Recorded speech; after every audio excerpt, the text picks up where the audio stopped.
Asimismo, señor presidente, quisiera preguntar sobre el bypass de 28 de julio.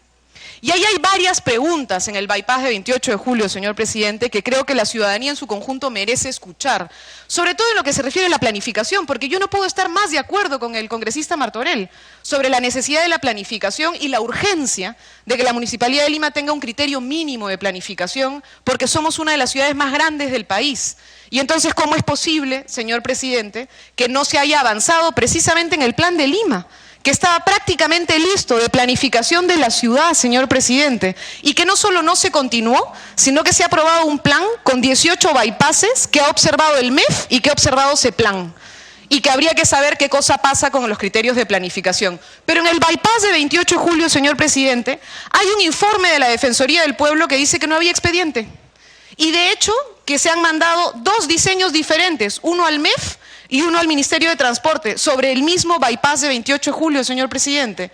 Y entonces no se entiende qué cosa había, qué cosa no había, por qué habían dos expedientes, con tamaños diferentes, con números de carriles diferentes, con elevaciones diferentes, una a una autoridad y otra a otra autoridad. Y que la Contraloría y que la Defensoría del Pueblo, ambas instituciones, señor presidente, han señalado no había claridad. Asimismo, señor presidente, es que para tener las preguntas completas y luego yo le doy la interrupción, por supuesto. No, alusión al congresista Martorell. Yo le voy a dar la posibilidad, déjeme terminar solamente las preguntas. Una pregunta, señor presidente, tiene que ver con la planificación. Entonces, por ejemplo, yo me pregunto, ¿cómo es posible, señor presidente, no es interrupción, en el bypass de 28 de julio, vuelvo a preguntar, el bypass de 28 de julio fue observado por Contraloría y por la Defensoría porque aparentemente habían dos proyectos. Y además, señor presidente, hay cosas sorprendentes. El 4 de marzo se aprueba un master plan. El 4 de marzo se solicita una propuesta económica.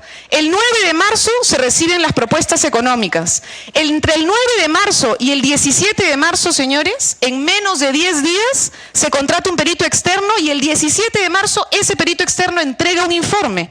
Y el famoso 17 de marzo se redacta un contrato por 58 millones de dólares. Y el 17 de marzo se firma el contrato. Y el 17 de marzo se expide la autorización de obra y el 17 de marzo se manda el día, señor presidente. Entonces, a mí me parece que acá estamos en una gestión flash. Es decir, un mismo día es posible que ocurran un montón de cosas. Y discúlpeme el escepticismo, señor presidente, porque sí es verdad que yo investigué un caso de corrupción en la Municipalidad de Lima, el caso Comunicore. Y en ese caso, señor presidente, ocurría lo mismo. De pronto, un mismo día se sucedían un montón de hechos. Un mismo día se conseguían un conjunto de permisos y aprobaciones, señor presidente. Entonces a mí me genera suspicacia. Mi abuela decía, duda y acertarás. Entonces yo prefiero ser suspicaz y prefiero tener dudas sobre este nivel de celeridad, señor presidente. Porque en el caso Comunicore, para recordar...